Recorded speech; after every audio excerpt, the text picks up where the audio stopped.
नमस्कार, शिक्षालय में आप सभी का बेहद स्वागत है। मेरा नाम है रेणु यादव।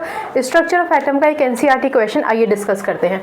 कहता है calculate the atomic number of an element whose atomic nucleus, उसके न्यूक्लियस में मास नंबर 23 है और न्यूट्रॉन टोटल मिला के 12 है। और ये सब कैलकुलेट करने के बाद सिंबल भी बता दीजिए, ठीक है ना। तो इस क्वेश्चन को इसमें उलझने की जगह सबसे पहले कुछ मत कीजिए, सिर्फ एक एटम बनाइए। अगर आपको एकदम से क्वेश्चन समझ नहीं आता ना तो कोई बात नहीं, सबसे पहले एक एटम बनाइए। कहना क्या चाहता है, कह रहे हैं एटॉमिक नंबर किसी भी एलिमेंट का whose atomic nucleus has mass number is 23। चलिए तो सबसे पहले तो मास नंबर की बात कर लेते हैं। मास नंबर का क्या मतलब होता है? मास नंबर का मतलब होता है प्रोटॉन और न्यूट्रॉन। प्रोटॉन और न्यूट्रॉन को टोटल मिला देंगे तो 23 आ जाएगा, ठीक है। अच्छा, न्यूट्रॉन कितने हैं इसके पास? न्यूट्रॉन है इसके पास 12, ठीक। तो अब देखिए क्वेश्चन, अब आपको ज़्यादा समझ में आएगा। इन्होंने आपको मास नंबर दे रखा है, यानी प्रोटॉन और न्यूट्रॉन का जो टोटल मास होना चाहिए वो होता है 23 दे रखा है, और नंबर ऑफ न्यूट्रॉन अलग से दे रखे हैं। और ये जानना चाहता है कि एटॉमिक नंबर कितना है। किसी भी एटम का एटॉमिक नंबर उसके नंबर ऑफ प्रोटॉन्स के बराबर ही होता है, ठीक। दोबारा से समझिए, 2-3 चीज़ें समझ लीजिए इस क्वेश्चन को सॉल्व करने से पहले। एटॉमिक नंबर क्या होता है? एटॉमिक नंबर कॉरेस्पॉन्ड करता है नंबर ऑफ प्रोटॉन को। किसी भी एटम में कितने नंबर ऑफ प्रोटॉन होंगे उससे हमें ये पता चलता है कि उसका एटॉमिक नंबर क्या है, ठीक। इन्होंने आपसे एटॉमिक नंबर तो पूछा ही है। फिर मास नंबर इन्होंने आपको दे रखा है 23। तो मास नंबर क्या होता है? मास नंबर होता है number of proton plus number of neutron, ठीक। अब आपको पता है, मैंने अभी आपसे कहा कि एटॉमिक नंबर का मतलब होता है number of proton. Mass number उन्होंने दे रखा है 23, यानी टोटल प्रोटॉन और न्यूट्रॉन का जो टोटल है वो 23 है, और उसमें भी उन्होंने अलग से न्यूट्रॉन दे रखा है 12। तो कितना सिंपल है, आप क्या कहेंगे? आप लिखेंगे mass number is equals to atomic number. Number of proton की जगह आप एटॉमिक नंबर लिख सकते हैं, क्योंकि कितने नंबर ऑफ प्रोटॉन है वही उसका एटॉमिक नंबर होता है, ठीक है ना। तो आप एटॉमिक नंबर शब्द खास तौर से इसलिए इस्तेमाल कर रहे हैं क्योंकि अल्टीमेटली उन्होंने आपसे एटॉमिक नंबर पूछा है, नहीं तो आप नंबर ऑफ प्रोटॉन भी इस्तेमाल कर सकते थे, ठीक है। प्लस नंबर ऑफ न्यूट्रॉन, ठीक। इसका क्या मतलब हुआ? इसका मतलब ये हुआ कि मास नंबर का मतलब है नंबर एटॉमिक नंबर मतलब नंबर ऑफ प्रोटॉन और नंबर ऑफ न्यूट्रॉन। अब आपको कुछ नहीं करना, आपको सिर्फ वैल्यूज लगा देनी है एंड दैट्स ऑल, ठीक। ये मैं हटा देती हूँ। चलिए, मास नंबर कितना दे रखा है इन्होंने आपको? मास नंबर 23 लगा दीजिए 23। एटॉमिक नंबर तो इन्होंने हमसे पूछा ही है, एटॉमिक नंबर ऐसा का ऐसे ही लिख दीजिए, ठीक। प्लस नंबर ऑफ न्यूट्रॉन इन्होंने आपको दे ही रखे हैं 12 है। चलिए बहुत बढ़िया, 12। अब सिंपल गणित है जो हम सीखते आ रहे हैं, एटॉमिक नंबर हमें फाइंड आउट करना है। तो एटॉमिक नंबर क्या होगा? 23 माइनस 12। यहाँ 23 है, ये प्लस का 12 है ना, इधर जाएगा तो माइनस हो जाएगा, राइट। तो अगर आप 23 में से 12 माइनस करेंगे तो 3 में से 2 गया, 1 बचा, 2 में से 1 गया, 1 बचा, यानी आपके पास एटॉमिक नंबर आ जाएगा 11। एटॉमिक नंबर 11 का क्या मतलब हुआ?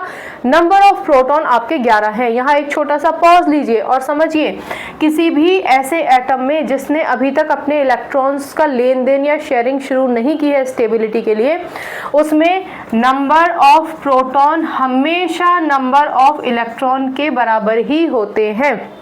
पर क्योंकि इलेक्ट्रॉन्स लिए दिए जा सकते हैं, शेयरिंग हो सकती है, इस वजह से हम हमेशा एटॉमिक नंबर को नंबर ऑफ प्रोटॉन के बराबर ही बताते हैं, ठीक है ना। चलिए, अब ये आ गया हमारा आंसर। तो उन्होंने आपसे पूछा एटॉमिक नंबर कितना है, तो आप कह देंगे कि atomic number is equals to 11। अब कहते हैं कि भैया सिंबल बता दो एलिमेंट का। तो आपको याद होना चाहिए कि सोडियम जो होता है उसके ही न्यूक्लियस में टोटल नंबर ऑफ प्रोटॉन 11 होते हैं।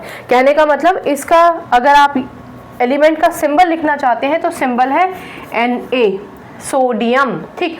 अच्छा, सिर्फ इतना लिख कर आएंगे क्योंकि उन्होंने सिर्फ सिंबल पूछा है आपसे, तो इतना लिख कर आएंगे तो नंबर टीचर को काटने नहीं चाहिए। पर अगर टीचर ने नंबर काटे तो क्यों काटे पता है? क्योंकि यहाँ पर क्वेश्चन में ही उन्होंने मास नंबर का जिक्र पहले ही कर दिया था, मास नंबर का जिक्र कर ही रखा है, एटॉमिक नंबर आपसे पूछ ही लिया है, तो टीचर ये एक्सपेक्ट करेगी कि बच्चा सिर्फ सिंबल लिखकर नहीं आएगा, उसके साथ एटॉमिक नंबर और मास नंबर को भी रिप्रेजेंट करेगा। क्वेश्चन के संदर्भ में देखिए कि वो चाह रहे हैं कि आप इसके साथ एक्चुअल में बताइए कि कहाँ कितने हैं। तो देखो एटॉमिक नंबर 11 है, 11 लिख दिया, और मास नंबर कितना है 23, यानी टोटल जो आप सिंबल बनाकर आएंगे वो ये आएंगे। ठीक, अच्छा अब यहाँ पर ना एक चीज़ मैं बताना चाहती हूँ, ये जो मास नंबर होता है, मास नंबर को हम A से रिप्रेजेंट करते हैं, और जो एटॉमिक नंबर होता है, एटॉमिक नंबर को हम Z से रिप्रेजेंट करते हैं। यानी हमेशा मास नंबर ऊपर होता है और एटॉमिक नंबर नीचे होता है। कई जगहों पर आप ऐसा भी लिखा पाएंगे कि एटॉमिक नंबर यहाँ होगा और मास नंबर यहाँ होगा।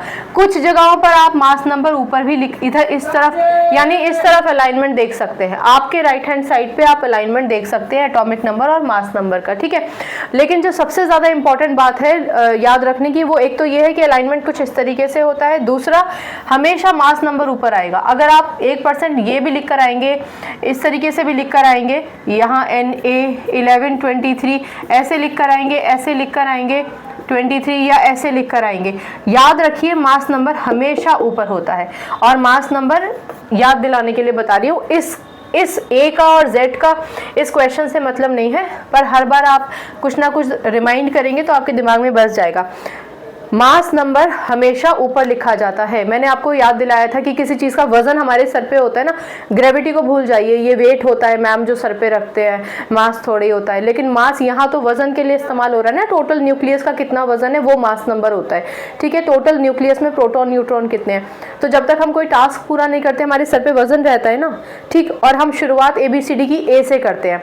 ठीक, इसलिए मास A से रिप्रेजेंट होगा, जो सर पे लेके घूम रहे हैं, जो ऊपर है वो मास है, और जो नीचे है वो एटॉमिक नंबर है। और A से Z तक आप गिनती, A से Z तक होते हैं ना हमारे सारे अल्फ़ाबेट्स, इसलिए Z नीचे कॉरस्पॉन्डिंग मतलब उसका एटॉमिक नंबर। ठीक है, तो इस तरीके के क्वेश्चन में ये जो कैलकुलेशन मैंने आपको दी है ना, ये सारा कैलकुलेशन आपको लिख कर आना होगा। Mass number is equals to ये सब कुछ आपको यहाँ तक लिख कर आना होगा, फिर इसका प्रॉपर सिंबल देना होगा। क्योंकि क्वेश्चन में एटॉमिक नंबर मास नंबर का जिक्र है, इसलिए टीचर एक्सपेक्ट करेगी कि आप दोनों चीज़ें लिख कर आएँ। ठीक है, तो ये हो गया हमारा 11। इसको बनाने की ज़रूरत नहीं है, मैंने सिर्फ आपको समझाने के लिए बताया। इनिशियली अगर आप क्वेश्चन कभी ना भी समझे ना, तो हमेशा एटम के डायग्राम का सहारा लीजिए। ठीक, बाकी कोई कन्फ्यूजन होगी तो पूछ लीजिएगा। किसी बच्चे को स्पीड का इशू रहता है तो आप स्क्रॉल मतलब वो क्या बोलते हैं, ज़्यादा तेज़ कर लीजिए स्पीड, जल्दी आप सुन पाएंगे। राइट, बाकी केमिस्ट्री से अपनी केमिस्ट्री अच्छी बनाइए, शिक्षा ले आइए। अगली बार मिलने तक अपना ख्याल रखिए, खुश रहिए, नमस्कार।